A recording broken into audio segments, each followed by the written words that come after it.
तो देखो अब यहाँ पर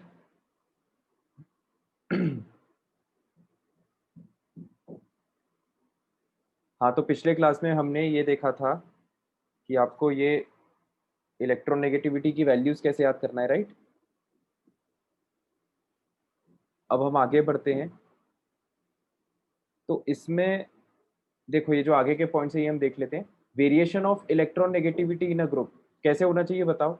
अभी तक अपन ने जितना डिस्कशन किया उसके हिसाब से लॉजिकली सोच के बताओ। Down the group electron negativity कैसे होना चाहिए, बढ़ना चाहिए, कम होना चाहिए? कोई बता सकता है? इलेक्ट्रॉन नेगेटिविटी को हम किससे रिलेट करते हैं? इलेक्ट्रॉन एफिनिटी से, राइट। तो डाउन द ग्रुप जब हम मूव करते हैं तो साइज बढ़ता है, इलेक्ट्रॉन एफिनिटी कम होती है, तो इलेक्ट्रॉन नेगेटिविटी भी क्या होगी?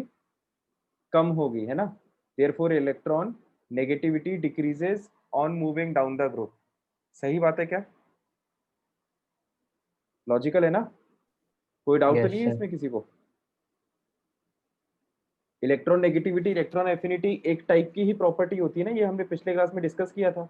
बस फर्क इतना होता है कि इलेक्ट्रॉन एफिनिटी एक लावारिस इलेक्ट्रॉन को खींचने के लिए यूज होती है, और electron negativity shared pair of electrons को, जब दो इलेक्ट्रॉन का बंडल है उसको खींचने के लिए यूज होती है।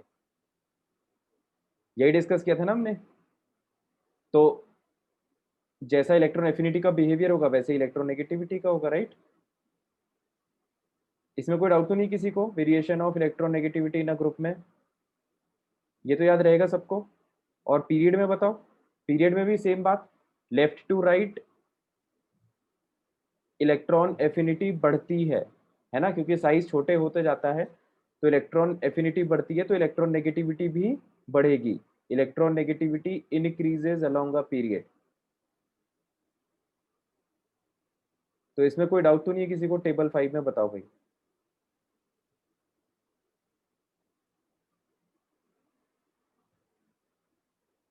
टेबल 5 में कोई डाउट तो नहीं किसी को? No sir. सिंपली आप इलेक्ट्रॉन एफिनिटी से रिलेट करके चीज़ों को याद रख सकते हो, है ना। बहुत सिंपल और लॉजिकल चीज़ है। बाकी ये जो आगे दिए हुए हैं पॉलिंग्स के फॉर्मूले और बुलिकन्स के फॉर्मूले, ये एक्स्ट्रा इन्फॉर्मेशन है, इसको आपको याद रखने की जरूरत नहीं है ना।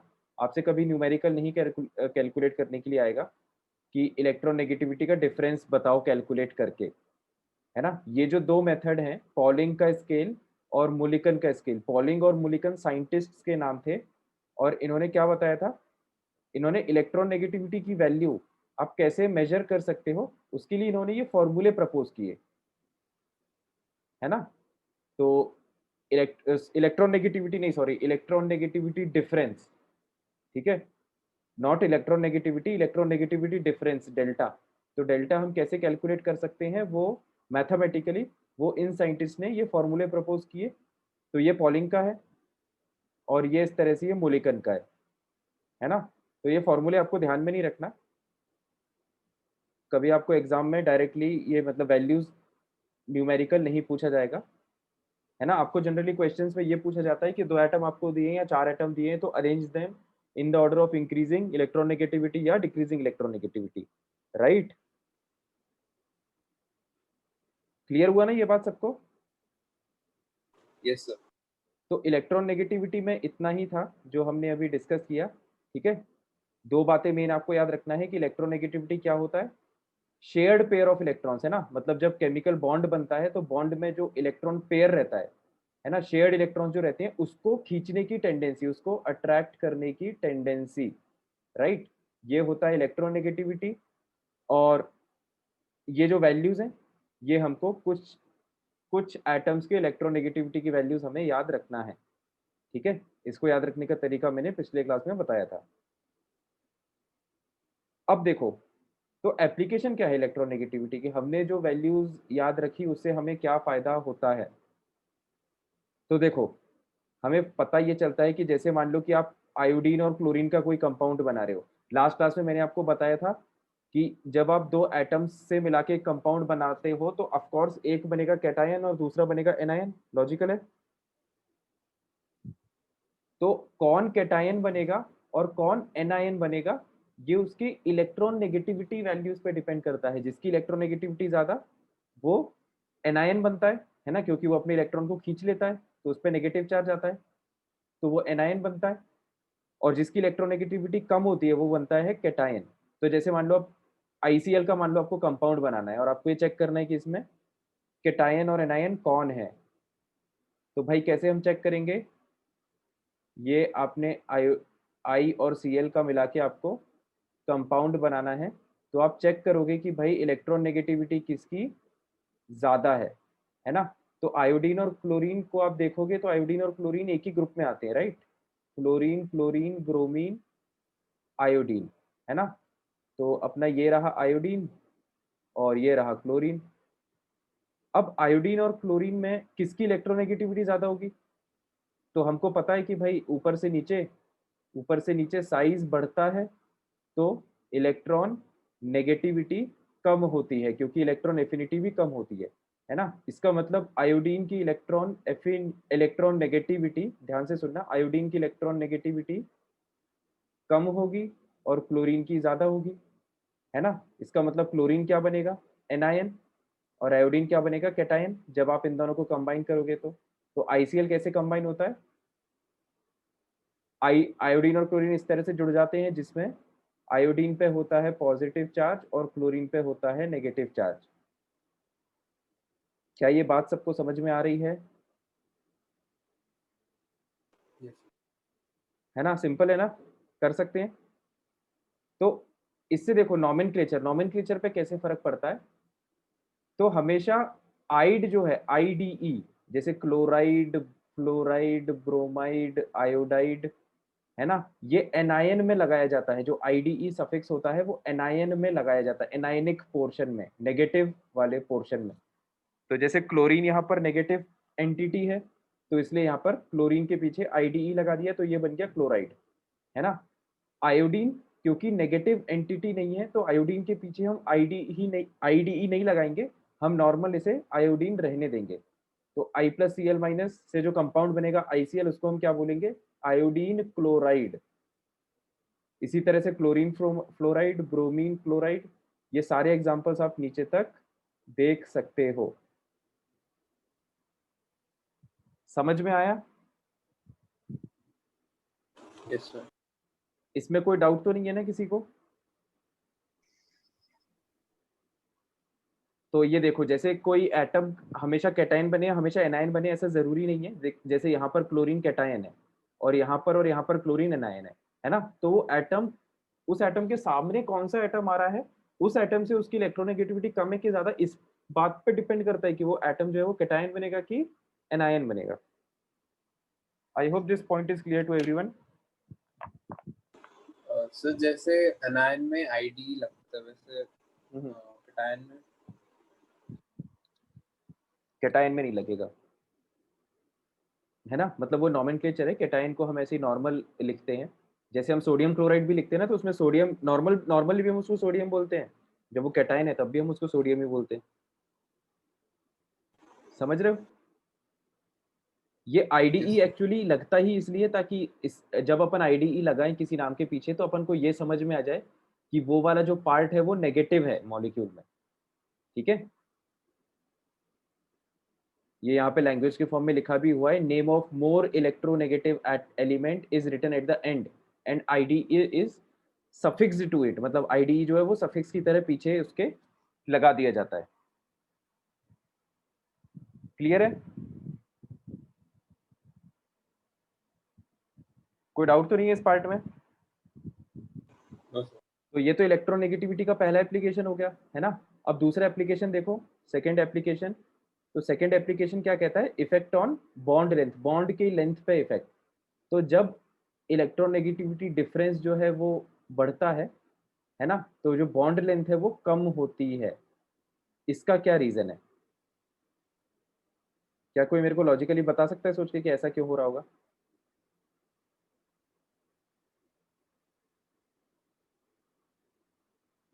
देखो जब उस लाइन में क्या लिखा था उसको मैं यहाँ पे एक्सप्लेन करता हूँ। उस लाइन में ये लिखा है, एक सेकेंड, कि जैसे कोई दो एटम है ए और बी, है ना, तो भाई लॉजिकल सी बात है कि जब दो एटम अलग अलग हैं तो उनकी इलेक्ट्रोनेगेटिविटी सेम तो नहीं हो सकती, अलग अलग ही होगी ऑफ कोर्स।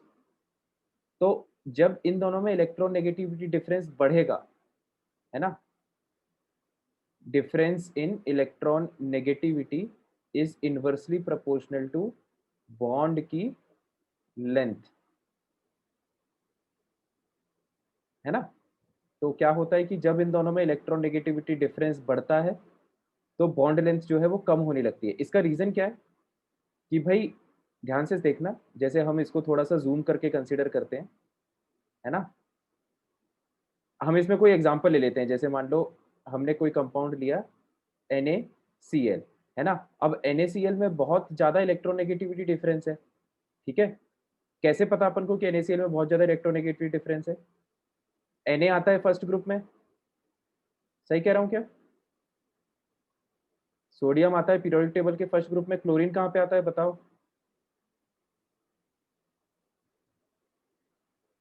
क्लोरीन आता है 17th ग्रुप में। तो इन दोनों में बहुत ज्यादा डिफरेंस है ना पोजीशन में। और हमको ये बात पता है कि जब हम लेफ्ट टू राइट मूव करते हैं, जब जब हम लेफ्ट टू राइट मूव करते हैं अक्रॉस द पीरियड तो इलेक्ट्रॉन नेगेटिविटी बढ़ती है। तो इसका मतलब क्या हुआ कि इस कोने में इलेक्ट्रोनेगेटिविटी बहुत ज्यादा होगी, इस कोने में इलेक्ट्रोनेगेटिविटी बहुत कम होगी। तो सोडियम और क्लोरीन में जो इलेक्ट्रॉन नेगेटिविटी का डिफरेंस है वो बहुत हाई होना चाहिए कि नहीं होना चाहिए बताओ? Yes sir. Yes sir. है ना।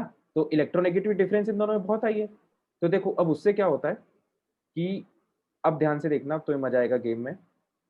देखो जैसे हम सोडियम के इलेक्ट्रॉनिक कॉन्फ़िगरेशन की बात करें, है ना, तो मान लो ये सोडियम का न्यूक्लियस है, ठीक है, ये पहला ऑर्बिट, दूसरा ऑर्बिट और ये तीसरा ऑर्बिट। पहले ऑर्बिट में 2 इलेक्ट्रॉन होते हैं सोडियम में, दूसरे में 8 होते हैं और तीसरे में होता है 1 इलेक्ट्रॉन। सही कह रहा हूँ? Yes sir. और हम बात कर रहे हैं क्लोरीन की, ये क्लोरीन का रहा न्यूक्लियस, ये पहला ऑर्बिट, ये दूसरा ऑर्बिट, ये तीसरा ऑर्बिट, है ना।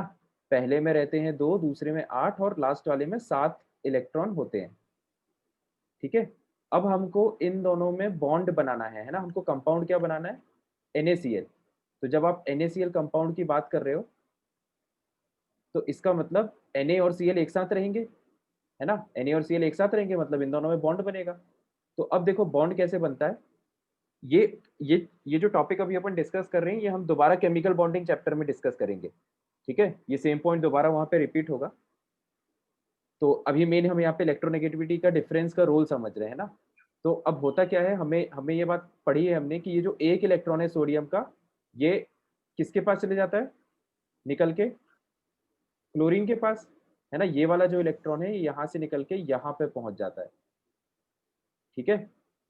तो जैसे ही ये वाला इलेक्ट्रॉन यहाँ से निकल के यहाँ पे पहुंचा, ये वाला ऑर्बिट तो खत्म हो जाएगा क्योंकि ये ऑर्बिट खाली हो जाएगा। सही कह रहा हूँ? This orbit will vanish, right. Yes sir. तो ये ऑर्बिट यस सर। देखो, ये ऑर्बिट मैंने खत्म कर दिया, ये सिचुएशन है। तो अब ये जो सोडियम एटम है, हम कहेंगे कि सोडियम एटम पे +1 चार्ज आ गया। +1 चार्ज क्यों आया? क्योंकि इसका एक इलेक्ट्रॉन इससे जा चुका है बाहर, तो इस पे +1 चार्ज आया इस सोडियम एटम पे। क्लोरीन एटम पे एक इलेक्ट्रॉन आ गया, -1। पे आ गया -1 चार्ज। तो हम कहते हैं कि अब ये दोनों जो स्पीशीज हैं, एक ये वाला स्पीशी और एक दूसरा ये वाला स्पीशी, इन दोनों का जो चार्ज है वो ऑपोजिट है ना। And opposites attract, yes sir. है ना। तो ऑपोजिट्स अट्रैक्शन के कारण क्या होगा कि ये दोनों एक दूसरे से कैसे रहेंगे? चिपक के रहेंगे। मतलब ये जो है ये इससे चिपक जाएगा, जैसे दो मैग्नेट्स एक दूसरे से चिपक जाते हैं ना, वैसे ये आयन इस आयन से चिपक जाएगा, ठीक है। मतलब इसका जो ये वाला ऑर्बिट है ये रफली, देखो ये रफली यहाँ पे आ जाएगा। बात समझ में आ रही है? Yes sir. ये जो पूरा पार्ट है ये यस सर। पूरा शिफ्ट होके इस तरह से यहाँ क्लोरीन के बाजू में इससे चिपक जाएगा। तो यहाँ पर देखो, मैं थोड़ा सा डायग्राम क्लियर करता हूँ। तो जब ऐसा होगा, ध्यान से देखना, जब जब ये वाला ऑर्बिट इस ऑर्बिट से चिपकेगा तो हम बॉन्ड लेंथ कैसे कैलकुलेट करते हैं? सेंटर टू सेंटर डिस्टेंस ही बॉन्ड होगा, राइट। लॉजिकल है।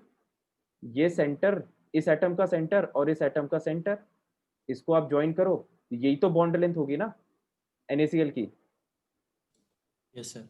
ठीक है। तो अब देखो होता क्या है, रुको मैं इसको पहले चिपका के बना ही देता हूँ यार।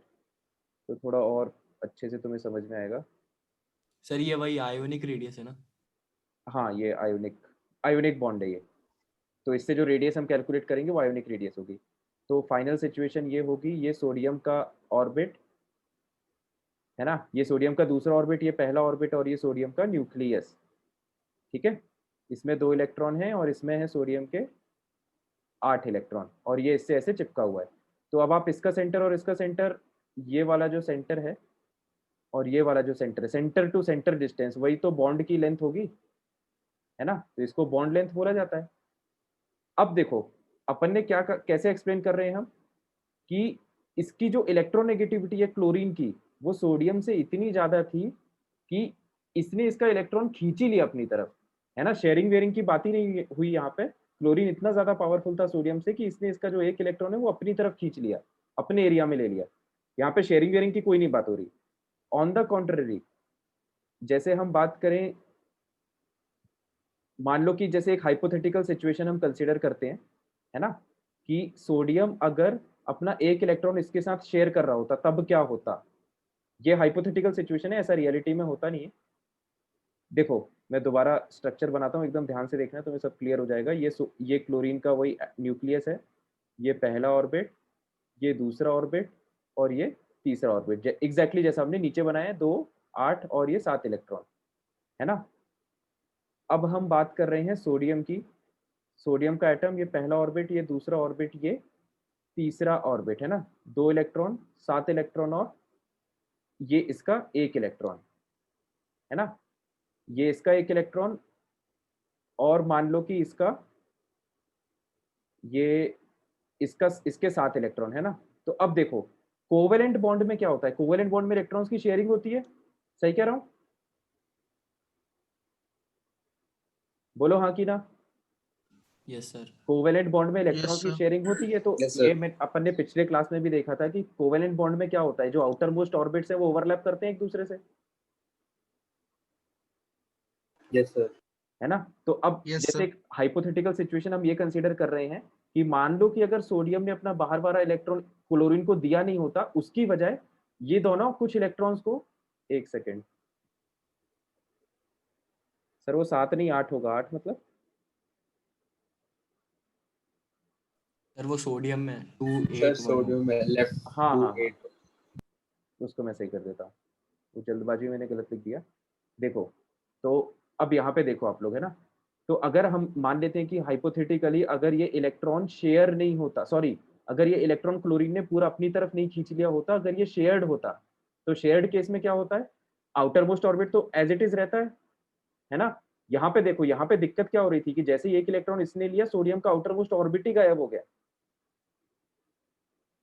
और यहाँ पर आउटर मोस्ट ऑर्बिट जो है सोडियम का वो गायब नहीं हो रहा है। तो जहाँ पे यहाँ पे नंबर ऑफ ऑर्बिट्स टोटल 5 थे, यहाँ पे नंबर ऑफ ऑर्बिट्स कितने हैं टोटल, 6। अब मेरे को बताओ कि भाई सेंटर टू सेंटर डिस्टेंस ज्यादा किस में आना चाहिए, ऊपर या नीचे,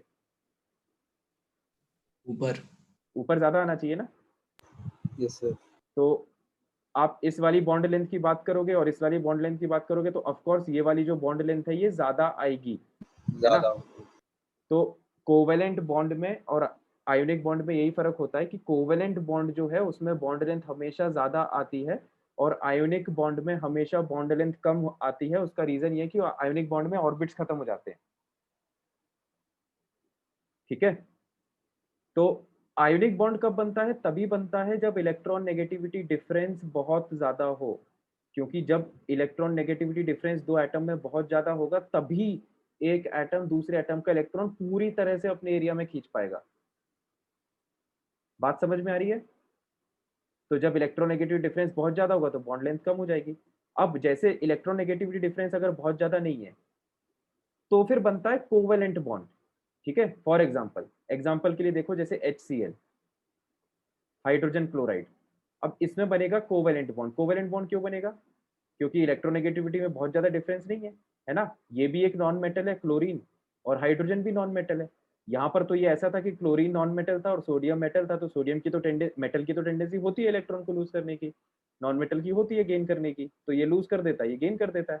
अब यहाँ पे दिक्कत ये कि भाई ये भी नॉन मेटेलिक है, क्लोरीन भी नॉन मेटेलिक है। या और अपन इसके एग्जाम्पल देख सकते हैं, जैसे आयोडीन क्लोराइड की अपन बात कर रहे थे अभी, तो आयोडीन क्लोराइड में ये भी नॉन मेटल है, ये भी नॉन मेटल है, दोनों सेम ग्रुप में लाई करते हैं, तो इलेक्ट्रोनेगेटिविटी डिफरेंस बहुत ज्यादा होता नहीं है। ठीक है, तो इनके केस में शेयरिंग होती है, तो इलेक्ट्रोनेगेटिविटी डिफरेंस जब बहुत ज्यादा नहीं होता तो बॉन्ड की जो लेंथ है वो क्या आती है, ज्यादा आती है।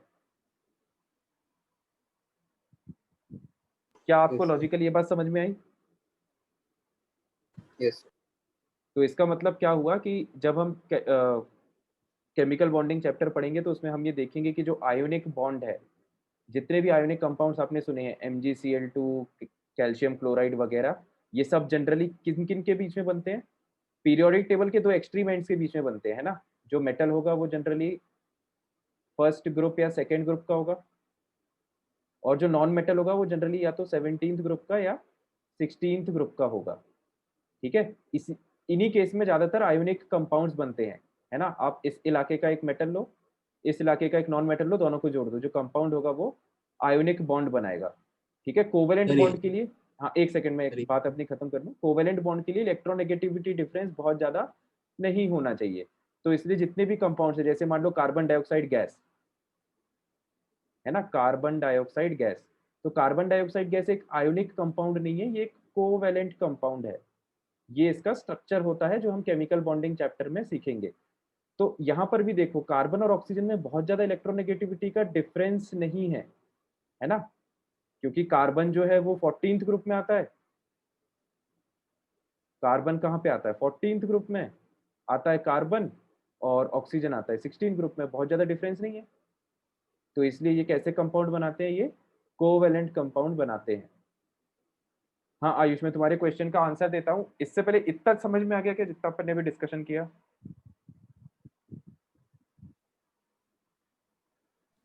Yes sir. तो आयुष जो पूछ रहा है कि सर AgCl आयोनिक है ना, AgCl यार, अब ये अपन केमिकल बॉन्डिंग चैप्टर में पढ़ेंगे। AgCl जो है वो पार्शियली आयोनिक पार्शियली कोवेलेंट है ना। मतलब ये बड़ा टॉपिक है थोड़ा, इसमें पोलराइजेशन वगैरह भी होता है ना। जो डी ब्लॉक के मेटल है वो जब पी ब्लॉक के मेटल से, सॉरी, जब जो डी ब्लॉक का मेटल है जैसे AgCl है ना, सिल्वर जो है वो डी ब्लॉक में आता है, बीच में आता है AgCl, तो जो डी ब्लॉक का मेटल है वो जब किसी पी ब्लॉक के नॉन मेटल से बॉन्ड बनाता है तो इसमें आयोनिक और कोवेलेंट नेचर दोनों होते हैं। सवाल ये उठता है कि कौन सा नेचर ज्यादा डोमिनेटिंग है, तो वो हम, ये अपने आप में बड़ा टॉपिक है तो इसको हम यहाँ पे नहीं रेस करते, है ना। ये इलेक्ट्रोनेगेटिविटी से बहुत ज्यादा रिलेटेड नहीं है, तो इसलिए हम इसको केमिकल बॉन्डिंग चैप्टर में डिटेल में देखेंगे। ठीक है आयुष? Yes sir. सर अभी कॉपर आपको, भी बनाता है ना? हाँ सब जितने भी डी ब्लॉक है सबका बिहेवियर लगभग सेम रहेगा। तो मतलब ये पार्शियली होते हैं? हाँ, partially ionic partially covalent type, है ना। Yes sir. तो देखो इफेक्ट ऑन बॉन्ड लेंथ, तो बॉन्ड हमें क्या समझ में आया कि जैसे जैसे आप इलेक्ट्रोनेगेटिविटी डिफरेंस बढ़ाओगे तो बॉन्ड लेंथ जो है वो कम होती जाएगी, है ना, डिक्रीजेस। तो अब ये देख लो, इस पे फिर इस टॉपिक से रिलेटेड इस तरह के क्वेश्चन आते हैं, है ना, कि आपसे क्वेश्चन पूछ लिया जाएगा कि भाई HF HCl HBr HI में बॉन्ड लेंथ का ऑर्डर बताओ, तो यहाँ पर इलेक्ट्रोनेगेटिविटी डिफरेंस का ऑर्डर देखना। ठीक है, तो देखो अब इसके लिए अपन को वैल्यू याद होना चाहिए, क्योंकि अपन को ये नहीं पता कि हाइड्रोजन जो है वो, फ्लोरीन तो चलो सबसे ज्यादा इलेक्ट्रोनेगेटिव एटम है ना, तो हाइड्रोजन की इलेक्ट्रोनेगेटिविटी फ्लोरीन से तो कम होगी, लेकिन ये जो क्लोरीन ब्रोमीन आयोडीन है, इनमें से ऐसा कोई एटम तो नहीं है जिसकी इलेक्ट्रोनेगेटिविटी हाइड्रोजन से भी कम हो। बात समझ में आ रही है? Yes sir. तो Yes. यहाँ पर फिर अपन को Sir, क्या repeat. है, वैल्यूज की जरूरत पड़ती है। तो आप यहाँ पे जैसे देख लोगे कि भाई हाइड्रोजन की वैल्यू 2.1 है, फ्लोरीन की तो खैर सब बहुत ज्यादा होती है, फ्लोरीन की कितनी है 3, ब्रोमीन की 2.8 और आयोडीन की 2.5, मतलब जितने भी हेलोजन से सबकी इलेक्ट्रॉन नेगेटिविटी हाइड्रोजन से ज्यादा है। तो अब आपको इलेक्ट्रोनेगेटिविटी डिफरेंस चेक करना पड़ेगा, तो हाइड्रोजन और फ्लोरीन के केस में सबसे ज्यादा इलेक्ट्रोनेगेटिविटी डिफरेंस आएगा, दिख रहा है सबको। Yes sir. तो इसकी बॉन्ड लेंथ HF की सबसे कम हो जाएगी, तो अपना ये ऑर्डर आ जाएगा, ये HF की बॉन्ड लेंथ सबसे कम सर हो जाएगी। हाँ पूछो। सर ये इलेक्ट्रॉन नेगेटिविटी हम आयन की देख रहे हैं क्या एज अ होल? सर उसमें है ना ऑर्डर ऑफ इलेक्ट्रोनेगेटिविटी, तो सर वो पूरी आयन की है क्या? इलेक्ट्रोनेगेटिविटी एटम की होती है, आयन की नहीं। सर इन्होंने जैसे HF HCl इसमें लिखा है ना। हाँ हाँ। बोलो बोलो, आगे बोलो। सर इसमें जैसे HF HCl, तो सर HF की हम इलेक्ट्रोनेगेटिविटी देख रहे हैं क्या? एटम की देखते हैं हम इलेक्ट्रोनेगेटिविटी, एटम की प्रॉपर्टी होती है। हाइड्रोजन की हम इलेक्ट्रोनेगेटिविटी, हम अभी इलेक्ट्रोनेगेटिविटी डिफरेंस देख रहे हैं, डिफरेंस समझो, delta, difference between the two atoms. दोनों एटम्स की इलेक्ट्रोनेगेटिविटी डिफरेंस जितना ज्यादा होगा बॉन्ड लेंथ उतनी कम होगी, अभी अपन ने लिखा था ना ये। डिफरेंस जितना ज्यादा होगा दो एटम्स के बीच में, उन दोनों एटम्स के बीच में जो बॉन्ड बनेगा उसकी लंबाई उतनी कम होगी। अच्छा सर, मतलब H और F के बीच में एच डिफरेंस। और एफ के बीच में डिफरेंस देख रहे हैं हम। जैसे आप ये वैल्यूज से देख सकते हो ना, जैसे एच और एफ के बीच में डिफरेंस कितना आएगा, 1.9 का, फ्लोरीन का 4, हाइड्रोजन का 2.1, तो 1.9 वैल्यू इसकी आई, डेल्टा ई एन की। ऐसे ही आप एचसीएल के लिए डेल्टा ई एन कैलकुलेट कर सकते हो, है ना। क्लोरीन की वैल्यू 3, हाइड्रोजन की 2.1, तो इसका डेल्टा ई एन कितना आएगा, 0.9, 3 माइनस 2.1, है ना। Yes sir. तो इस सर एक और डाउट। हाँ पूछो। सर हम HF और जैसे NaCl को करना है तो उनमें भी ऐसे ही करेंगे, माइनस करके? एच एफ और एनएसीएल को नहीं, नहीं, एच एफ और एनएसीएल तो वो तो बहुत ज्यादा डिफरेंस है ना। मतलब तुम्हारा क्वेश्चन क्या एग्जैक्टली तुम जैसे जानना क्या मतलब चाह रहे अगर हो?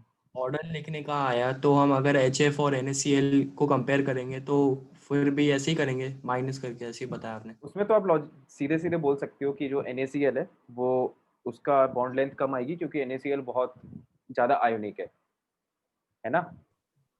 ये तो कोवेलेंट यस। कंपाउंड्स हो गए, HF HCl HBr HI, ये तीनों कोवेलेंट, चारों कोवेलेंट कंपाउंड है। NaCl तो एक आयोनिक कंपाउंड हो जाएगा, तो किसी भी कोवेलेंट कंपाउंड से आयोनिक कंपाउंड का जो बॉन्ड लेंथ है वो तो कम आएगा ही।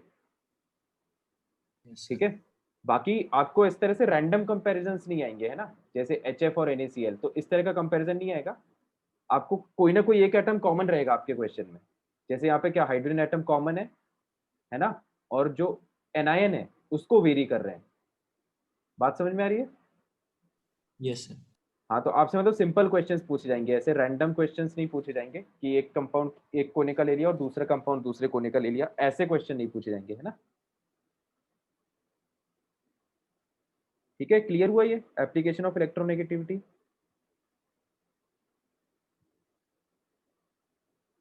कोई डाउट तो नहीं है इसमें, बताओ। सर HCl आयोनिक या क्या है, आयोनिक या covalent? HCl again partially ionic partially covalent है। वैसे इसको मेनली हम कोवेलेंट कंपाउंड बोलते हैं। अच्छा सर, मतलब डोमिनेटिंग है, हाँ, कोवेलेंट मतलब ऐसा? ऐसा है कि S ब्लॉक का मेटल और P ब्लॉक का नॉन मेटल, है ना, वो भी स्पेसिफिकली अपन बोल सकते हैं कि जब आप फर्स्ट ग्रुप और 17th ग्रुप को कंबाइन कर रहे हो ना, तभी आपको प्योरली आयोनिक कंपाउंड मिलेगा। ठीक है। सर हाइड्रोजन तो आता है ना फर्स्ट ग्रुप में? हाइड्रोजन तो यार वो तो एम्बिगुअस पोजीशन है ना उसकी, वो तो फर्स्ट ग्रुप में आता है लेकिन है तो नॉन मेटल, तो उसको फर्स्ट ग्रुप के बाकी मेटल्स की तरह भी उसका बिहेवियर नहीं कंसिडर करते। तो मैं ये बात कह रहा हूँ कि जब आप फर्स्ट ग्रुप का मेटल और 17th ग्रुप का नॉन मेटल लोगे तभी आपको 100% आयोनिक बिहेवियर मिलेगा, है ना। बाकी जितने भी केसेस हैं उस केस में आपको बीच में मिलेगा, मतलब ऐसा होगा कि 60% आयोनिक तो 40% कोवेलेंट, इस तरह से हम बात करते हैं। ठीक है। Yes. Majority of the compounds के लिए हम इस तरह से बात करते हैं कि भाई किस में कोवेलेंट नेचर ज्यादा है, किस में आयोनिक नेचर ज्यादा है। ठीक है। 100% आयोनिक कंपाउंड जनरली केवल फर्स्ट ग्रुप का मेटल और 17th ग्रुप का नॉन मेटल कंबाइन होकर बनाएगा। क्लियर हुआ आयुष? Yes sir. तो ये थी इलेक्ट्रोनेगेटिविटी। एक सेकेंड रुको।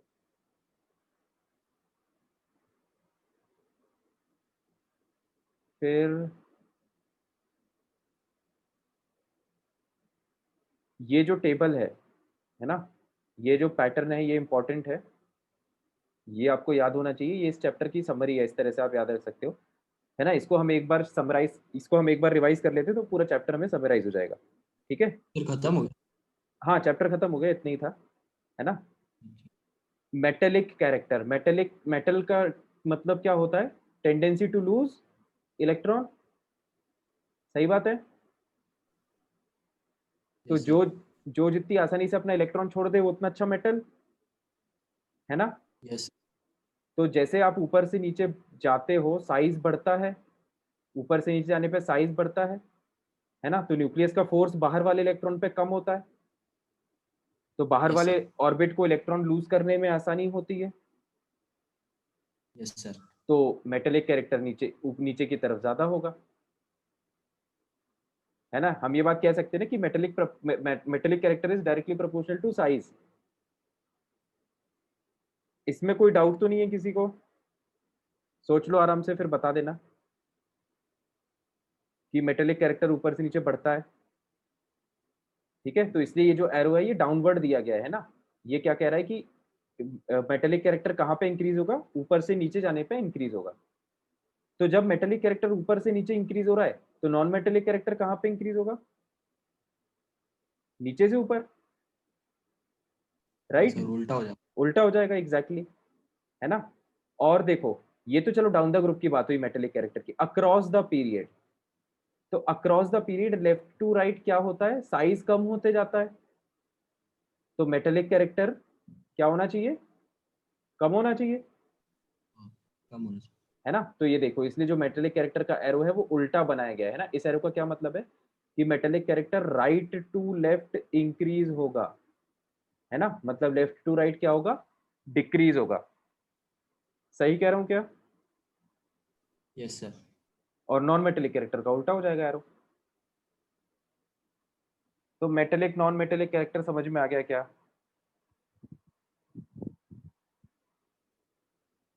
फिर है एटॉमिक रेडियस। देखो ऊपर से नीचे एटॉमिक रेडियस बढ़ता है, इसको हमने बहुत डिटेल में चैप्टर में समझा, है ना।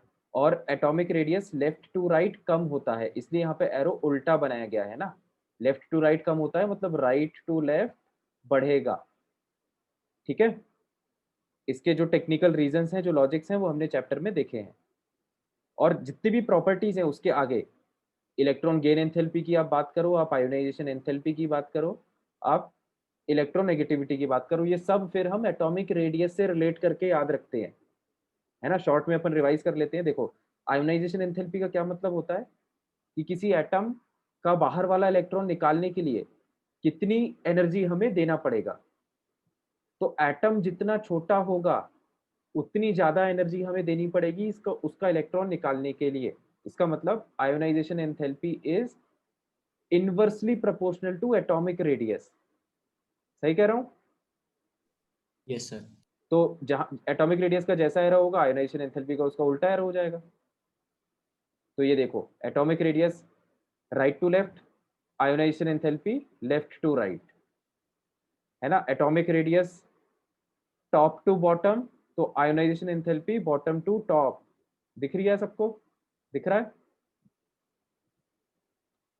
हाँ। ठीक है। ये हो यस गया सर। Ionisation enthalpy. अब अपन आते हैं इलेक्ट्रॉन गेन एंथैल्पी। तो इलेक्ट्रॉन गेन एंथैल्पी क्या था कि भाई अगर किसी एटम की इलेक्ट्रॉन को खींचने की टेंडेंसी जितनी ज्यादा है, हम कहेंगे कि उसकी इलेक्ट्रॉन गेन एंथैल्पी उतनी ज्यादा है, ठीक है। तो एटम इलेक्ट्रॉन को कब ज्यादा जल्दी खींचेगा, जब वो छोटा होगा, सही बात है।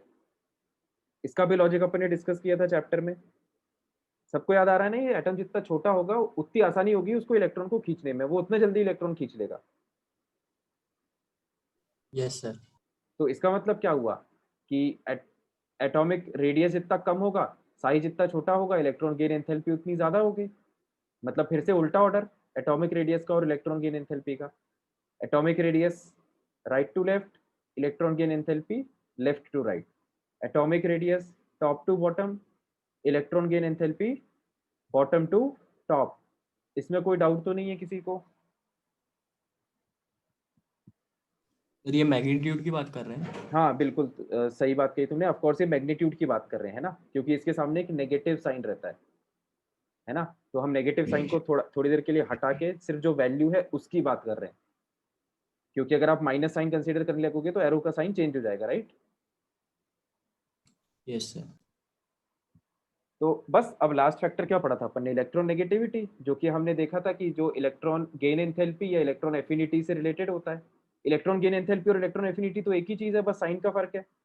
तो यहाँ पे जो इन्होंने इलेक्ट्रॉन गेन एंथैल्पी का ऑर्डर बनाया है ये एक्चुअली इलेक्ट्रॉन एफिनिटी ही है, क्योंकि इलेक्ट्रॉन गेन एंथैल्पी का मैग्नीट्यूड की बात हो रही है यहाँ पे। सही कह रहा हूँ ना?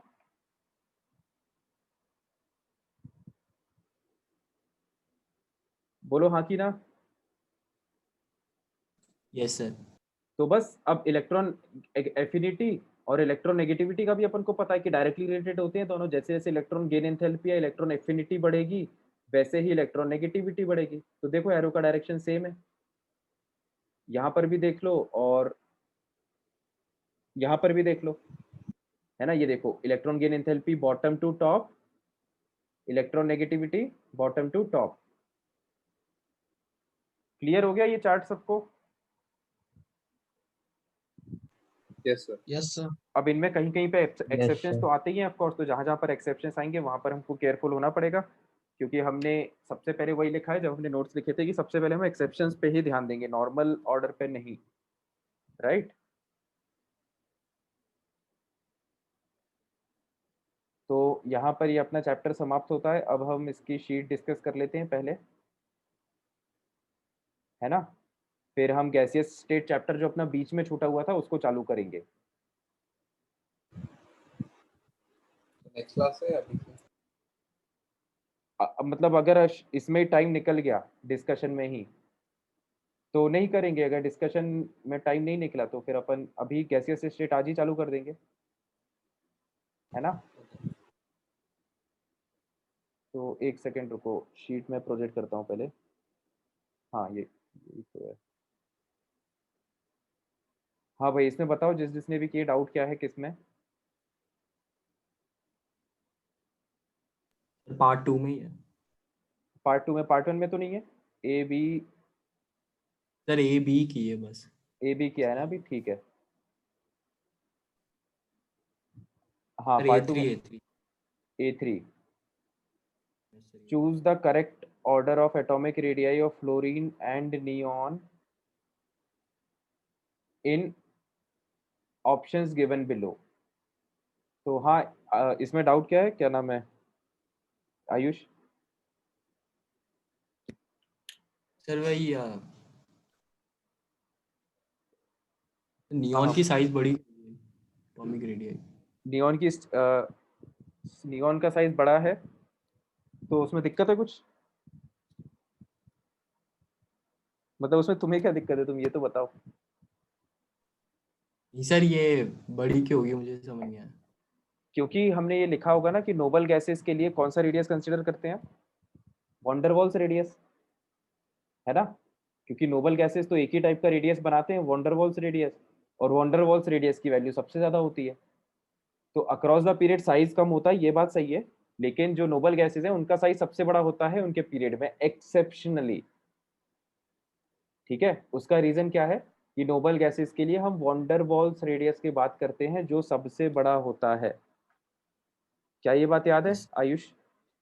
हाँ यस सर, आ गया आ तो गया। बस ये ऑप्शन सही हो जाएगा फिर अपना, है ना। और तो B1। अच्छा क्वेश्चन है ये, है ना। एटॉमिक रेडियस में कभी भी ऐसा ऑर्डर आए तो एक बार ये जरूर चेक करना कि वो नोबल गैस तो नहीं है उसमें से कोई। ठीक है, कौन सा B1? Yes sir. हाँ बताओ कौन से स्टेटमेंट में? सर सी ऑप्शन में डाउट है। Which one of the following statements is incorrect in relation to ionisation enthalpy? आपको गलत स्टेटमेंट बताना है, ठीक है। सी ऑप्शन कह रहा है end of valency electrons is marked by a big jump in ionisation enthalpy. Sir समझ ही नहीं आया। हाँ इसका देखो ये मतलब है,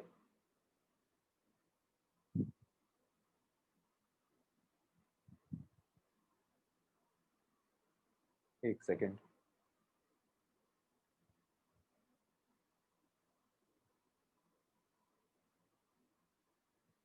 ये कौन सा है B3? Sir B3 sir B1। B1 है ना, B1, हाँ B1 क्वेश्चन है ये। तो इसमें देखो इस लाइन का ये मतलब है कि एंड ऑफ वैलेंसी इलेक्ट्रॉन्स खत्म हो गए हैं, कोई हम रैंडम एटम कंसीडर करते हैं, है ना। मान लो कि यहाँ पे 2 इलेक्ट्रॉन है, यहाँ पे 8 इलेक्ट्रॉन है, यहाँ पे 3 इलेक्ट्रॉन है, ठीक है।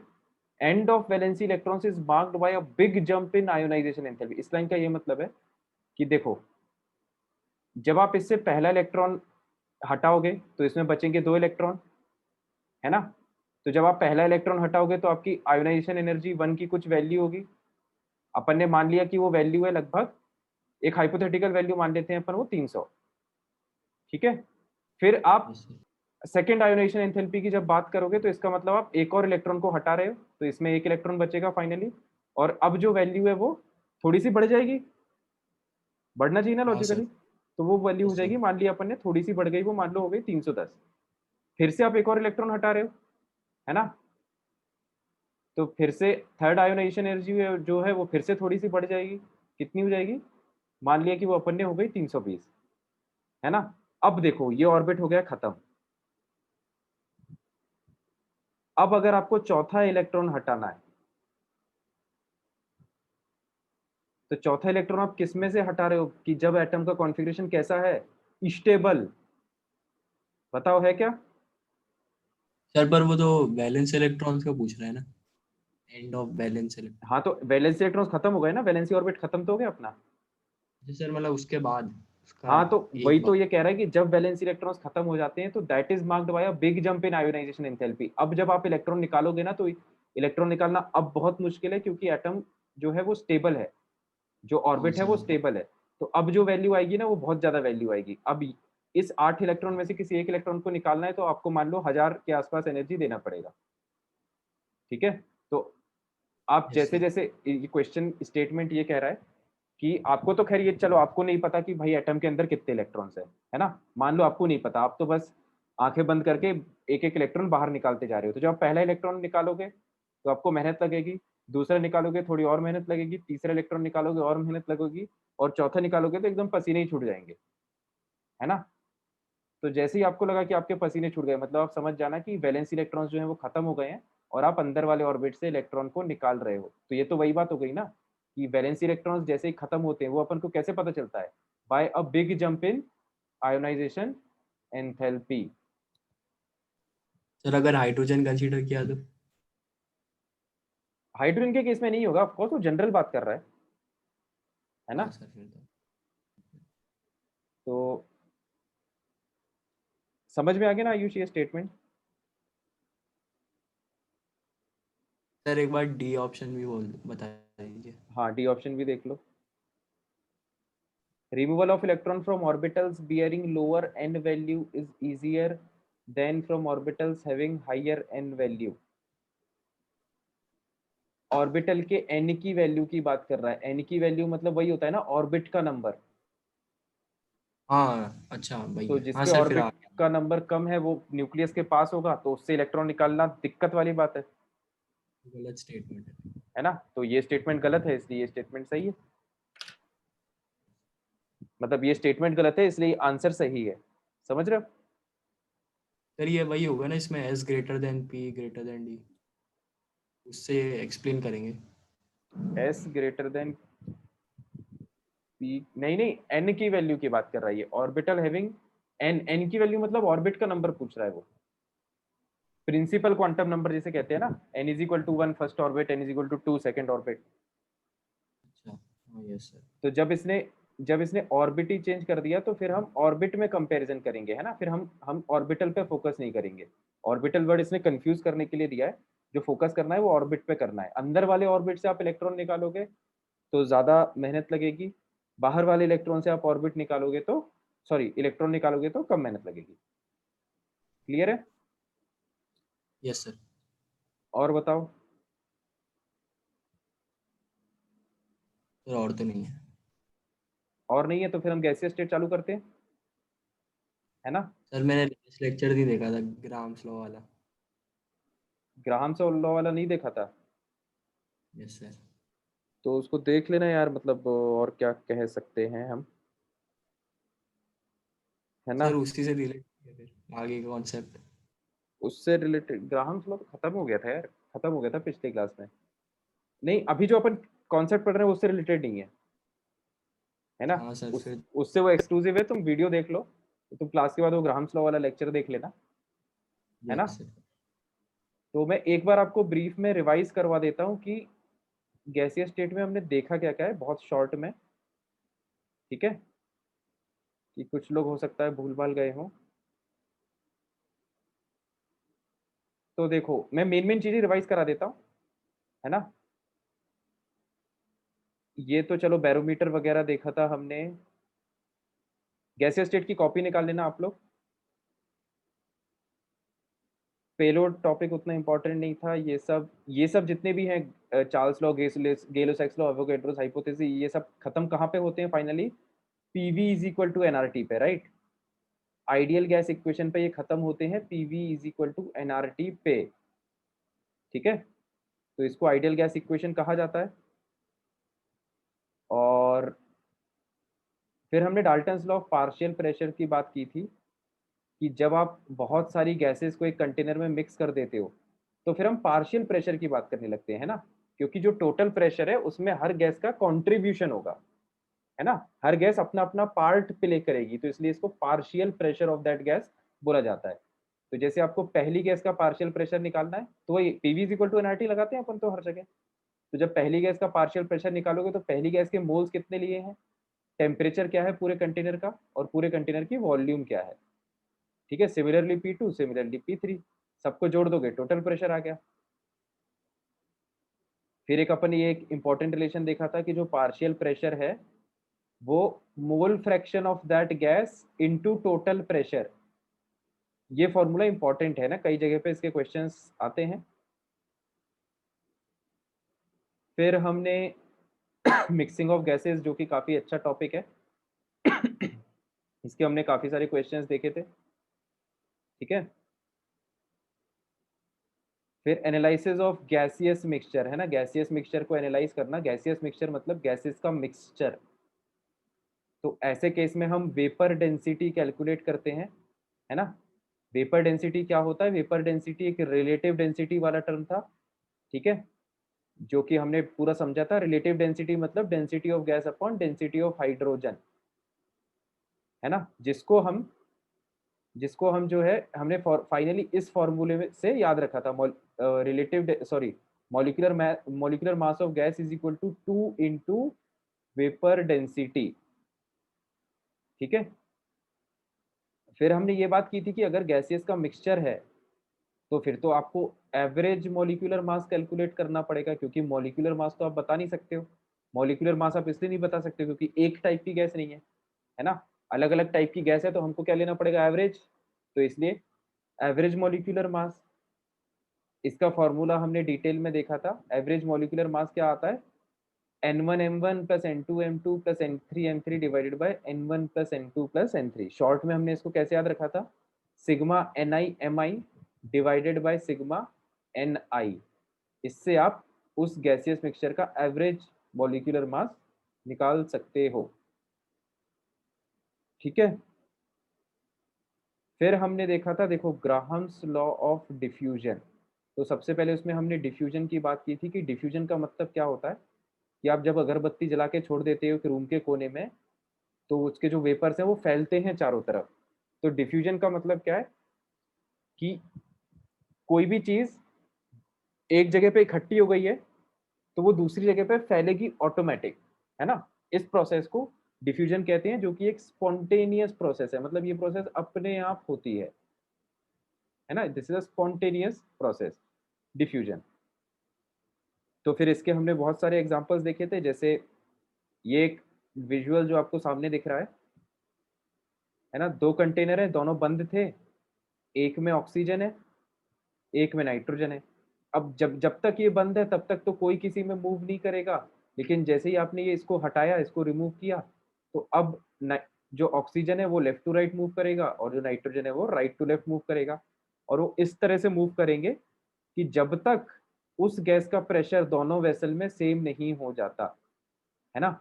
गैस एक डायरेक्शन से दूसरे डायरेक्शन में तब तक मूव करती है जब तक उसका प्रेशर सेम नहीं हो जाता, ठीक है। ये सारी बातें याद है ना सबको? बताओ। मिक्सिंग ऑफ गैसेस जैसे ही है ना? ये ग्राहम्स लॉ ऑफ डिफ्यूजन, हाँ मिक्सिंग ऑफ गैसेज जैसे ही है। अच्छा, यस सर। तो फिर इसमें हमने देखो ये फॉर्मूले हमने देखे थे, आप रेट ऑफ डिफ्यूजन कैसे कैलकुलेट कर सकते हो, है ना। तो जो रेट ऑफ डिफ्यूजन है ये मैंने बहुत डिटेल में लेक्चर में समझाया है, आराम से देख लेना, है ना। जो रेट ऑफ डिफ्यूजन है वो मॉलिक्यूलर मास के इन्वर्सली प्रोपोर्शनल होता है, डेंसिटी के इन्वर्सली प्रोपोर्शनल होता है, ठीक है। तो ये फॉर्मूले क्वेश्चंस में अप्लाई करने पड़ते हैं हमें। और डिफ्यूजन का जो रेट है वो इन टर्म्स में भी हम बताते हैं, वॉल्यूम फ्लो रेट, है ना, मतलब पर यूनिट टाइम कितनी वॉल्यूम गैस की बाहर निकल रही है, जितनी ज्यादा गैस की वॉल्यूम बाहर निकलेगी उतना ज्यादा उसका रेट ऑफ डिफ्यूजन होगा। या तो फिर हम मोल्स के टर्म्स में भी बोल सकते हैं कि पर यूनिट टाइम कितने ज्यादा मोल्स उसके बाहर निकल गए, तो हम कहेंगे कि गैस उतनी ज्यादा डिफ्यूज हो गई। या फिर पर यूनिट टाइम गैस ने कितना ज्यादा डिस्टेंस ट्रेवल कर लिया, तो जितना ज्यादा डिस्टेंस ट्रेवल कर रही है इसका मतलब उतनी जल्दी जल्दी डिफ्यूज हो रही है ना। तो इस तरह से हम जो है रेट ऑफ डिफ्यूजन टर्म को अलग अलग फॉर्म में एक्सप्रेस कर सकते हैं depending on the type of question, right. फिर यहाँ पर हमने एफ्यूजन की बात की थी, जो डिफ्यूजन का उल्टा होता है ना। एफ्यूजन क्या होता है, फोर्स्ड डिफ्यूजन, जब आप डिफ्यूजन जबरदस्ती करा रहे हो तो उसको हम बोलते हैं एफ्यूजन, है ना। क्योंकि अभी हमने देखा था थोड़ी देर पहले कि डिफ्यूजन एक स्पॉन्टेनियस प्रोसेस है, अपने आप होती है, ठीक है। तो अगर आप जबरदस्ती डिफ्यूजन करा रहे हो तो उसको फिर हम क्या बोलने लगते हैं, फोर्स्ड फोर्स्ड डिफ्यूजन, जिसके लिए टेक्निकल टर्म क्या है, एफ्यूजन, है ना। तो एफ्यूजन का क्या मतलब होता है कि जैसे मान लो इस कंटेनर में यहाँ पर भी हवा भरी हुई है और बाहर भी हवा भरी हुई है, यहाँ पर भी प्रेशर 1 atm है, बाहर भी प्रेशर 1 atm है, तो डिफ्यूजन ज्यादा होगा नहीं, है ना। लेकिन अगर आपको इस फिर भी जबरदस्ती इसको डिफ्यूजन कराना है, जबरदस्ती जो अंदर की हवा है इसको बाहर निकालना है इस छेद से, तो आप क्या करोगे, इसको दबाओगे ना, पिस्टन को, पिस्टन पे आप प्रेशर लगाओगे, लेफ्ट से राइट इसको धकाओगे, तो धकाने से क्या होगा, हवा इसकी बाहर निकलेगी। जैसा आपने उसमें देखा होगा, क्या बोलते हैं अपना जो इंजेक्शन टाइप होता है ना, इंजेक्शन में जब आप पुश करते हो उसके नोजल को, तो जो दूसरे दूसरे साइड पे जो छेद है उससे हवा बाहर निकलती है। पिचकारी में भी हमने ये चीज देखी है सर ना वो पिचकारी में। क्या, एप्लीकेशन एप्लीकेशन बोल सकते हैं उसको। बिल्कुल उसको आप एफ्यूजन का एप्लीकेशन बोल सकते हो। पिचकारी में जब हम उसको पुश करते हैं तो उससे जो हवा बाहर निकल रही है दैट इज एक्चुअली एफ्यूजन, क्योंकि आप उसको जबरदस्ती फोर्स लगा के निकाल रहे हो, है ना। अगर आप उसको नहीं पुश करोगे तो हवा उसमें वैसे की वैसी पड़ी रहेगी। मानते हो ना इस बात को? तो यस सर। तो सर बस ऐसे क्यों नहीं निकलती? ऐसे मतलब सर रखे रखे ही क्यों नहीं निकलती होल से? जितनी निकलेगी वो उतनी वापस भी घुस जाएगी, डायनेमिक इक्विलिब्रियम कहते हैं जिसे, ओके। है ना। तो इसलिए हमको प्रेशर में नेट चेंज ज्यादा दिखता नहीं है, लेकिन जब आप बाहर से फोर्स लगाने लगोगे तो निकलेगी ही निकलेगी, फिर वो अंदर घुसने का उसको टाइम या स्पेस मिलेगा ही नहीं। बात समझ में आ रही है आयुष? Yes sir. तो बस इसको अब डिटेल में देख लेना लेक्चर में, है ना। इस पे हमने क्वेश्चंस भी उसी लेक्चर में किए थे। अब हम यहाँ पे आते हैं, देखो ये हमारा नया टॉपिक है काइनेटिक थ्योरी ऑफ गैसेस। तो अब आप इसको डाल लो। पहले हम ये जो पोस्टुलेट्स हैं, जो अजम्पशंस हैं, वो हम इसमें से ही पढ़ लेते हैं, फिर जो डेरिवेशन है ना, वो मैं आपको वाइट बोर्ड पे डिराइव करके बता दूंगा, ठीक है। पोस्टुलेट्स अपन पढ़ लेते हैं, सिंपल लॉजिकल है ना। तो देखो काइनेटिक थ्योरी ऑफ गैसेस, पहले मैं हेडिंग का मतलब समझाता हूँ, ठीक है। सर बोलो भाई। सर ये वाला और कितना चैप्टर बचा है? ये वाला ज्यादा नहीं बचा यार, ये तो मतलब आधा हुआ है, मतलब आधा बचा है टाइप मान लो, और क्या। बचा है मतलब? हाँ मतलब 40% के आसपास मान लो तुम, है ना। Yes sir. तो 40% हुआ है, बचा है? 40% बचा है लगभग, ओके। ठीक है। तो देखो अब अपन मेन पॉइंट पे आते हैं, काइनेटिक थ्योरी ऑफ गैसेस। ये हमने यहाँ पे डिस्कशन कर लिया था ना, इसका डिस्कशन हमने यहाँ तक कर भी लिया था, है ना, जहां तक मेरे को याद आ रहा है। तो हम जो है सेक्शन डिस्कशन भी शायद हमें अब इसका सेक्शन ई से ही स्टार्ट करना है, ठीक है। तो चलो ठीक है, अब हम पढ़ना चालू करते हैं। देखो काइनेटिक थ्योरी ऑफ गैसेस, है ना। तो ये 3 वर्ड्स का तो आपको मतलब पता है, थ्योरी और गैसेस, इसका मतलब तो आपको पता है। काइनेटिक्स वर्ड की हम बात करते हैं। देखो फिजिक्स में दो वर्ड होते हैं, स्टैटिक और काइनेटिक। स्टैटिक मतलब anything which is stationary, kinetic मतलब anything which is having some kind of kinetic energy या विच इज इन मोशन, जैसे हम काइनेमैटिक्स भी बोलते हैं, ऑब्जेक्ट इन मोशन। सही कह रहा हूँ? Yes sir. तो काइनेटिक थ्योरी ऑफ गैसेस का ये मतलब है कि गैसेस के पार्टिकल जब मूव करेंगे तो उससे रिलेटेड कौन कौन से फिनोमिना हम ऑब्जर्व करते हैं, वो उससे रिलेटेड थ्योरी हम इस टॉपिक में देखेंगे। ठीक है, तो देखो काइनेटिक थ्योरी ऑफ गैसेस, जिसको पॉपुलरली शॉर्ट में केटीजी भी बोला जाता है, इसको समझने के लिए पहले कुछ अजम्पशंस किए गए हैं, है ना, जो कुछ चीजें मानी गई हैं, जैसे हम फिजिक्स में मानते हैं ना कि सरफेस स्मूथ है, फ्रिक्शन जीरो है, वगैरह वगैरह। इसी तरह से केटीजी को भी स्टडी करने के लिए हमने कुछ अजम्पशंस माने हैं, जो कि है फॉलोइंग। देखो पहला assumption बहुत सिंपल सिंपल है, एकदम लॉजिकल है, और ये इंपॉर्टेंट भी है ना। ये जब आप स्कूल में आपके जब एग्जाम वगैरह होंगे तो इस पे क्वेश्चन कई बार आ जाता है 3 नंबर के लिए या 5 नंबर के लिए, कि write down all the postulates of KTG. ठीक है, तो ये आसान भी है और इससे रिलेटेड क्वेश्चंस भी आते हैं, तो इनको आपको याद भी रखना है। देखो ये नोट्स में लिख। ये नोट्स में लिख लो, या आप मेरे हिसाब से ऐसा करो, अभी आप हेडिंग डाल लो, है ना, और इसी में से देख लो, फिर इसी को कॉपी कर लेना बाद में।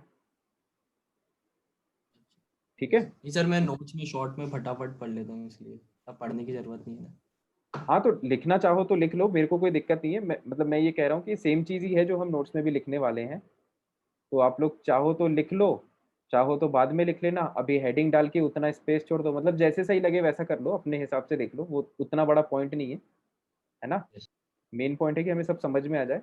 तो देखो, a gas consist of tiny spherical particles, gas में छोटे छोटे गोल गोल पार्टिकल्स होते हैं, है ना। ऐसा माना गया है कि गैस के जो पार्टिकल्स हैं वो सर्कुलर बोल रहा हूँ, स्फेरिकल होते हैं, ठीक है, और बहुत छोटे होते हैं, जिनको मॉलिक्यूल्स ऑफ गैस कहा जाता है, which are identical in shape and size. हर मॉलिक्यूल एक दूसरे के जैसा ही होता है हर चीज में। जैसे मीथेन गैस की हम बात करें तो उसके जितने भी मॉलिक्यूल्स हैं वो सब वॉल्यूम में, शेप में, साइज में सेम होंगे। तो ये assumption तो बिल्कुल लॉजिकल है, इसमें कोई डाउट तो नहीं है किसी को?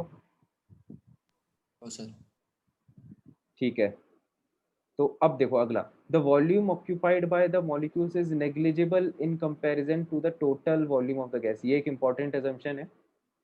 ऐसा माना जाता है, जो मैंने चैप्टर के स्टार्टिंग में भी आपको बताया था, कि गैस का मॉलिक्यूल कैसा होता है, क्या वर्ड यूज किया था मैंने, पॉइंट मास, याद यस सर। है ना। जैसे आपका ये कंटेनर है और इसमें जैसे मान लो आपने गैस भरी हुई है ना, तो आप तो ये मान के चलोगे कि जो गैस का मॉलिक्यूल है वो एक पॉइंट होगा, है ना, वो एक पॉइंट होगा, वो इस तरह से एक स्फीयर नहीं होगा जिसका कोई रेडियस होगा, है ना। इस तरह का assumption हम नहीं करेंगे, हम उसको पॉइंट मानेंगे एकदम। ठीक है, तो ऐसा ऐसा क्यों कहा जाता है, ऐसा इसलिए कहा जाता है क्योंकि ये assumption इसलिए माना जाता है क्योंकि गैस जो वॉल्यूम ऑक्यूपाई करती है वो बहुत बड़ी होती है उसके मॉलिक्यूल के उसकी खुद की वॉल्यूम के कंपैरिजन में। क्योंकि गैस के साथ फायदा क्या है कि गैस को आप जितने बड़े कंटेनर में डालोगे वो तो पूरा वॉल्यूम ऑक्यूपाई कर लेगी, ऐसे कहते हैं ना। Yes sir.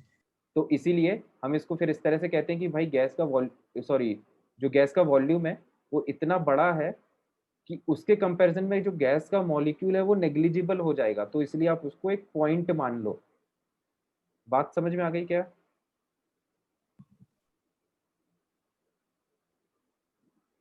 तो यस सर। ये जो सिचुएशन है ये आइडियल सिचुएशन होती है ना। आइडियल गैस के लिए हम बात करते हैं, ये मैंने पहले भी बताया था कि रियल गैस मतलब रियलिटी में गैस का मॉलिक्यूल एक पॉइंट नहीं होता, है ना। मतलब ऑफ कोर्स गैस का मॉलिक्यूल एक पॉइंट नहीं हो सकता, ये तो सभी लोग मानते हैं।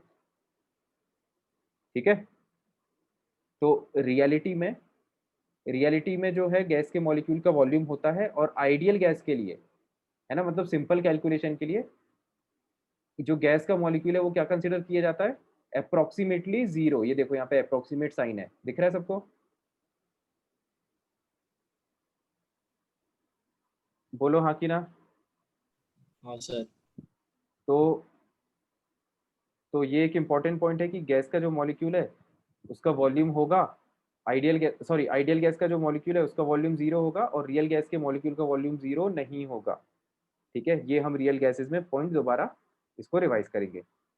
थर्ड पॉइंट देखो, gaseous molecules are always in random motion and collide with other gaseous molecules and with the walls of the container। ये पॉइंट भी, ये assumption भी बिल्कुल लॉजिकल है कि गैस के जो मॉलिक्यूल्स हैं वो रैंडमली मूव करते रहते हैं इधर उधर कहीं भी, और वो कोलाइड करते हैं मतलब टकराते हैं। भाई सीधी सी बात है, अगर मोशन करेंगे तो टकराएंगे तो है ही। किस किस से टकराते हैं? अगर उसके सामने कोई गैस मॉलिक्यूल पड़ गया तो उससे टकरा जाएगा, अगर गैस मॉलिक्यूल नहीं पड़ा तो वो सीधे सीधे जाते जाएगा तो दीवार से जाके टकरा जाएगा कंटेनर की। सही कह रहा हूँ? सर ये assumptions क्यों है, तो लॉजिकल ही है ना। हाँ लॉजिकल तो है मतलब, लेकिन इसको भी लिखना तो पड़ेगा ही ना। मतलब आपको यस सर। आपको एक्सप्लेन करना है इस चीज को, तो ये पॉइंट भी मेंशन तो करना पड़ेगा ना। मतलब ये यस सर। लॉजिक, इसलिए इसको पोस्टुलेट वर्ड भी साथ में यूज किया गया है ना, कि कुछ चीजें पोस्टुलेट है मतलब मैथमेटिकल है, मतलब लॉजिकल है, और कुछ चीजें अजम्पशन बेस्ड है ना। मतलब यहाँ पर इन्होंने ऐसा है कि उस तरह का मोशन कंसीडर नहीं किया कि जैसे स्फेरिकल मोशन नहीं होता, मतलब कर्व्ड पाथ नहीं होता गैस के पार्टिकल का, है ना। गैस का जो पार्टिकल है वो स्ट्रेट ट्रैवल करता है, जैसे मान लो वो यहाँ से चालू हुआ तो वो स्ट्रेट ट्रैवल करेगा, है ना। ऐसा नहीं हो सकता कि गैस का जो पार्टिकल है वो इस तरह से जिगजैग मोशन में जाए। ठीक है, तो इसलिए उन्होंने उसको एक अजम्पशन के फॉर्म में यहाँ पे प्रॉपरली थ्योरेटिकली मेंशन कर दिया है। समझ में आया? Yes sir. अब देखो, pressure of the gas, gas का जो प्रेशर होता है वो दो कारणों से होता है। कोलिजन्स के, गैस का जो प्रेशर कोलिजन्स के कारण होता है ना। कोलिजन्स किस किस के कारण होता है? कोलिजन्स कौन कौन से होंगे? दो टाइप के, एक मॉलिक्यूल का कोलिजन दूसरे मॉलिक्यूल से, या फिर एक मॉलिक्यूल का कोलिजन कंटेनर की वॉल्स से। तो ये जो दोनों टाइप के कोलिजन्स होते हैं इन्हीं के कारण प्रेशर जनरेट होता है। सही कह रहा हूँ क्या? Yes sir. तो इसीलिए जो प्रेशर है, प्रेशर हमने पहले स्टडी भी किया है, उसमें भी हमने थोड़ा थोड़ा इस पॉइंट को समझा था, राइट। अब देखो, these collisions are elastic in nature. आप लोग के फिजिक्स में वो चैप्टर चालू हो गया क्या? क्या बोलते हैं यार उसको, इलास्टिसिटी, इन इलास्टिसिटी कौन सा चैप्टर था? सेंटर ऑफ मास था शायद। सेंटर ऑफ मास चालू हुआ है क्या नो सर। 11th में? अभी नहीं हुआ होगा ना। अभी कौन सा चैप्टर चल रहा है? सर हम तो पीछे ही है लेकिन अभी। सर कौन सा? रिलेटिव मोशन चल रहा है। हाँ तो अभी तो टाइम है फिर सेंटर ऑफ मास में। देखो सेंटर ऑफ मास चैप्टर जब आप फिजिक्स में पढ़ोगे तो फिर आप वहाँ पे आपको इलास्टिक कोलिजन एक टॉपिक पढ़ाया जाएगा, है ना। तो इलास्टिक कोलिजन में ये होता है, मैं बहुत ब्रीफ में बता रहा हूँ इलास्टिक कोलिजन क्योंकि ये फिजिक्स का टॉपिक है ना। मेनली ये फिजिक्स में डिटेल में पढ़ाया जाता है, तो हम यहाँ पे बहुत ज़्यादा डिटेल में नहीं डिस्कस करेंगे, एकदम शॉर्ट में। देखो ये मान लो एक कोई बॉल है ना, और ये यहाँ पे दूसरी बॉल ठीक है। दोनों बॉल का मास सेम है ना। तो इस बॉल को आपने 5 मीटर पर सेकेंड से इस वाली बॉल पे हिट किया, ये वाली बॉल रुकी हुई थी पहले।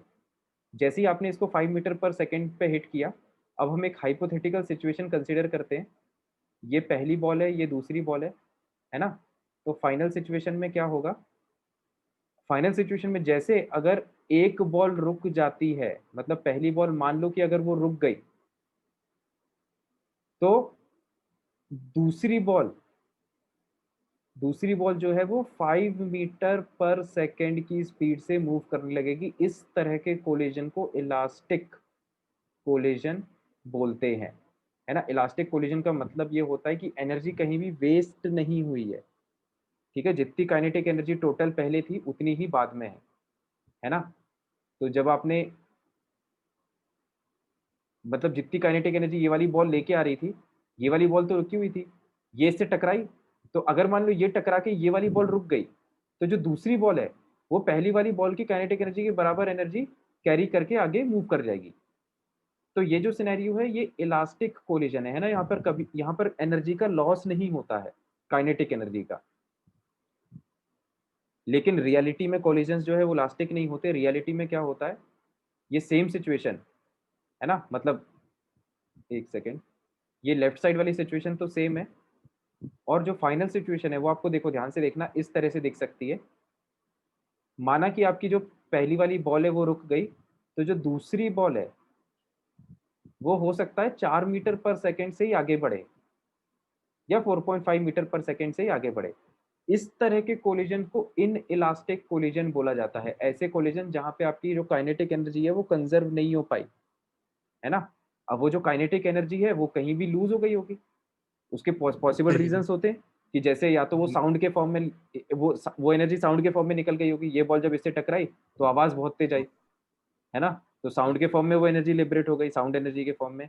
या फिर ऐसा हो सकता है कि ये बॉल और ये बॉल हो सकता है कि मान लो सॉफ्ट है, तो सॉफ्ट से क्या होगा, जैसे ये दोनों टकराएंगे तो ये दोनों एक दूसरे को कंप्रेस करेंगे, है ना, तो कंप्रेशन में इनकी एनर्जी लूज हो जाएगी। बात समझ में आ रही है। Yes sir. तो इस तरह के कोलिजन को इन इलास्टिक कोलिजन्स बोलते हैं। तो अब बात क्या है कि calculation wise mathematically elastic collision simple होते हैं, ये एक आइडियल सिचुएशन है ना। रियलिटी में कोई भी कोलिजन कभी भी इलास्टिक नहीं हो सकता रियलिटी में, है ना। रियलिटी में कोलिजन्स कैसे होते हैं, इन इलास्टिक। जैसे फ्रिक्शन के लिए भी अपन क्या बात करते हैं कि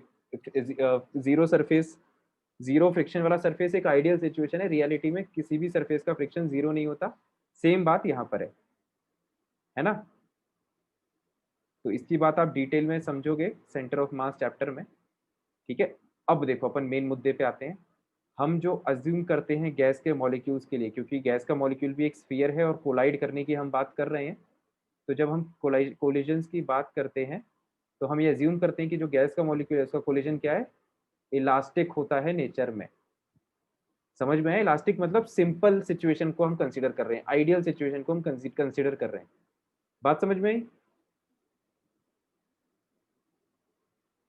जब हम रियल गैस की बात करेंगे तो दोबारा हम वहां पे देखेंगे कि रियलिटी में कोई भी कोलिजन इलास्टिक नहीं हो सकता, तो गैस के मॉलिक्यूल का कोलिजन भी इलास्टिक नहीं हो सकता। तो हम रियल गैस में ये पॉइंट नहीं लिखेंगे कि collisions are elastic in nature. बात समझ में आ गई क्या भैया, बताओ। सर बोलो। सर अगर गैस के मॉलिक्यूल्स जैसे बहुत सारे होते हैं तो सर वो अगर बॉल को हिट करेंगे तो सर वो बॉल पे वेलोसिटी नहीं आएगी।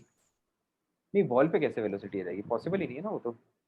वॉल सर की जो बॉल बॉन्ड्स हैं, वॉल के जो एक एटम का बॉन्ड जो दूसरे एटम से, वो बहुत ज्यादा स्ट्रांग है भाई। वॉल वॉल थोड़ी ना टूट सकते हैं, तोड़ सकते हैं, मतलब गैस के मॉलिक्यूल। जैसे आदमी दीवार नहीं तोड़ सकता मुक्का मार के, वैसे गैस के मॉलिक्यूल टकरा के कंटेनर की वॉल को नहीं तोड़ सकते, यस सर। है ना। नहीं सर, अब वो बॉल वाला एग्जांपल जैसे हाँ आपने पहले दी, हाँ हाँ, बताओ ना, बताओ। फिर वही इसमें अगर वो कुछ वेलोसिटी से मूव कर रहा है और वही इलास्टिक कोलिजन हो रहा है तो हाँ, दूसरा वाला भी मूव करने लग गया, दूसरे मतलब वाला वो भी। उसी में मूव करने लग गया। हाँ, तो स्पीड वही, मतलब काइनेटिक एनर्जी कंजर्व होगी, टोटल काइनेटिक एनर्जी सेम हो जाएगी। जैसे मान लो इसकी स्पीड अगर 2.5 है तो इसकी भी 2.5 हो जाएगी फिर। बात समझ में आ रही है ना। Yes sir yes sir. तो ये तो खैर फिजिक्स की बातें हैं, तो उसको उस चैप्टर में फिर तुम अच्छे से समझ जाओगे, है ना। जो न्यूमेरिकल कोलिजन से रिलेटेड जो न्यूमेरिकल है वो फिजिक्स में आपको भरपूर देखने को मिलेंगे, ठीक है।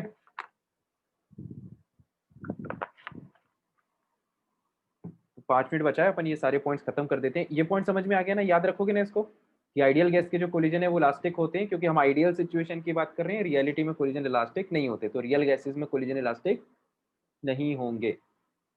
सही है, आगे बढ़ू।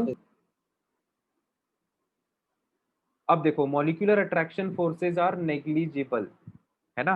देखो ऐसा कहा जाता है, ये शायद मैंने पहले भी किसी लेक्चर में बोला ही होगा, कि हर एक मॉलिक्यूल किसी दूसरे मॉलिक्यूल पे अगर वो कोई फोर्स नहीं लगा रहा तो हम कहते हैं कि वो कौन सा फोर्स लगा रहा है।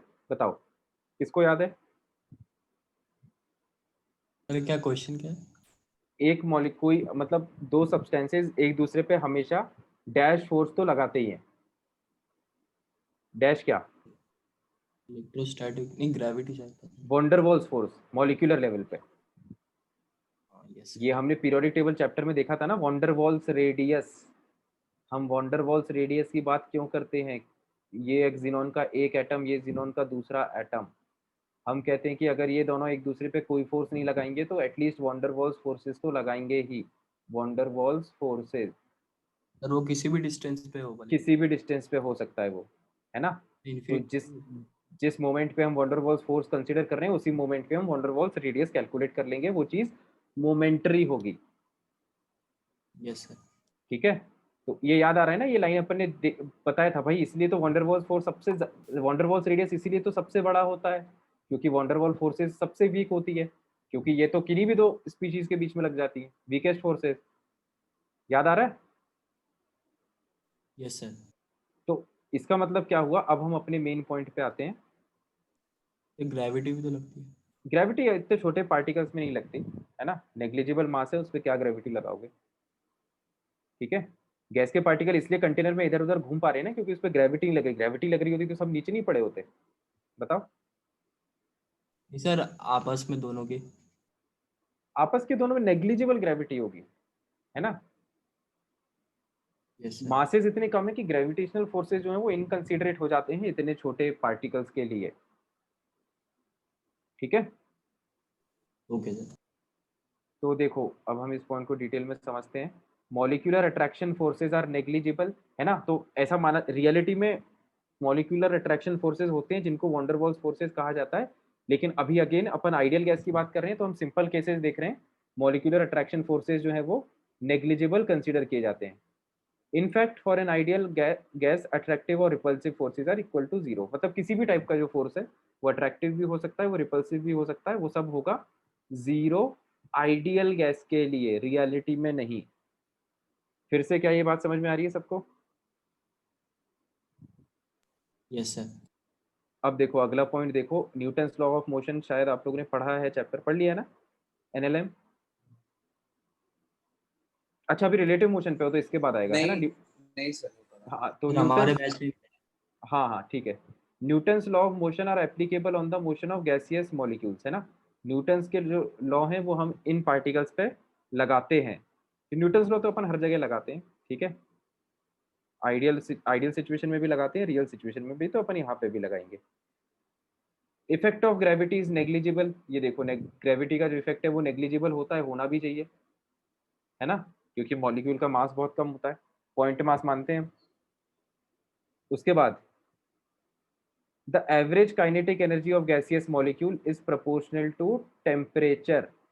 ठीक है, टेम्परेचर जितना ये तो लॉजिकल बात है ना, ये सबको फील हो रहा होगा कि टेम्परेचर हम जितना ज्यादा कर देंगे गैस के मॉलिक्यूल का, उसके मॉलिक्यूल की काइनेटिक एनर्जी उतनी ज्यादा बढ़ जाएगी, half M U bar square, है ना।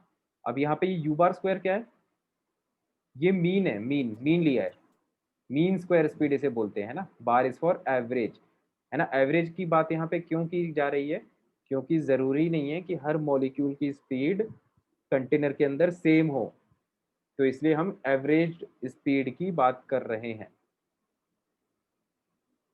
समझ में आया क्या? Yes sir. तो ये बात है ना, ये इसके अजम्पशंस थे। इसको आप कोशिश करना कि एटलीस्ट 4 5 5 6 तो आपको ध्यान रहे, ताकि एग्जाम में आए तो आप लिख पाओ, है ना। वो बहुत लॉजिकल है यार, अगर लॉजिकली भी थोड़ा फील करने की कोशिश करोगे ना, 5 6 तो ऐसे ही लिख दोगे। मतलब लिखना किस किस चीज़ों पे लिखना है, साइज पे लिखना है कि साइज छोटा होता है, फिर अट्रैक्टिव फोर्सेस के बारे में लिख लो, वो टकराएंगे तो कोलिजन्स के बारे में लिख लो, है ना, प्रेशर के बारे में लिख लो। ठीक है, 5 6 4 5 तो ऐसे ही हो जाते हैं, सिंपल है। अब बाकी जो इसका डेरिवेशन है ना, ये थोड़ा बड़ा है ना। ये फॉर्मूला जो कैसे आया, P V is equal to N R T, ये देखो ये जो फॉर्मूला ये कहाँ पे जाके खत्म होता है, ये यहाँ पे। तो ये फॉर्मूला कैसे आया, है ना, इसको हम डिराइव करेंगे अगली क्लास में, ठीक है। और अगली क्लास में आप लोग होमवर्क में क्या करोगे, पीरियोडिक टेबल की एक्सरसाइज 1 खत्म कर लो, COD section, right. Okay sir. तो यस सीओडी सर। सेक्शन अपन डिस्कस करेंगे अगली क्लास में, और हम गैसीय स्टेट को आगे पढ़ेंगे, ठीक है। लगे तो एक बार गैसीय स्टेट के पुराने नोट्स रिवाइज कर लेना, ठीक है। नहीं भी करोगे तो भी आगे का समझ में आ जाएगा, क्योंकि बहुत ज़्यादा लिंकिंग है नहीं, और जहाँ पे लगेगा वहाँ पे मैं भी समझाते जाऊँगा, ठीक है students. Sir PV equals to NRT तो कर लिया ना डिराइव, वही लॉ वॉ लगा के सब। वो तो एक ऑब्जर्वेशन के बेसिस पे अपन ने डिराइव किया है उसको, मैथमेटिकली नहीं डिराइव किया अच्छा है ना। मतलब अलग अलग ऑब्जर्वेशन आए, उन चारों को पांचों को अपन ने क्लब कर दिया, ठीक है। अभी अपन उसको मैथमेटिकल डेरिवेशन देखेंगे, ठीक है आयुष। Yes sir. चलो ठीक है, फिर मिलते हैं अपन नेक्स्ट क्लास में, है ना। Thank you sir. Okay, welcome यार।